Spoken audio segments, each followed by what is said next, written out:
መዝሙር 29 እናንተ ኃያላን ለእግዚአብሔር ስጡ፣ ክብርንና ብርታትን ለእግዚአብሔር ስጡ።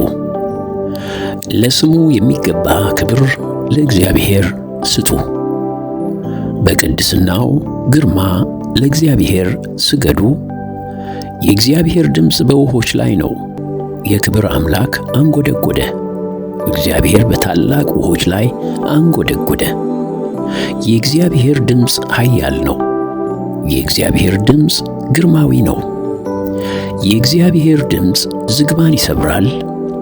እግዚአብሔር የሊባኖስን ዝግባ ይሰባብራል። ሊባኖስን እንደ ጥጃ፣ ሰሪዮንንም እንደ አውራሪስ ግልገል ያዘልላል። የእግዚአብሔር ድምፅ የእሳት ነበልባል ይረጫል። የእግዚአብሔር ድምፅ ምድረ በዳውን ያናውጣል።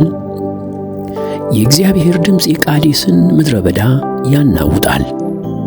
የእግዚአብሔር ድምፅ ዋርካዎችን ይወዘውዛል፣ ጫካዎችንም ይመነጥራል። ሁሉም በእርሱ ቤተ መቅደስ ሆኖ ይክበር ይላል። እግዚአብሔር በጎርፍ ላይ ዙፋኑን ዘርግቶ ተቀምጧል። እግዚአብሔር በንጉሥነቱ ለዘላለም በዙፋኑ ላይ ይቀመጣል። እግዚአብሔር ለሕዝቡ ብርታትን ይሰጣል። እግዚአብሔር ሕዝቡን በሰላም ይባርካል።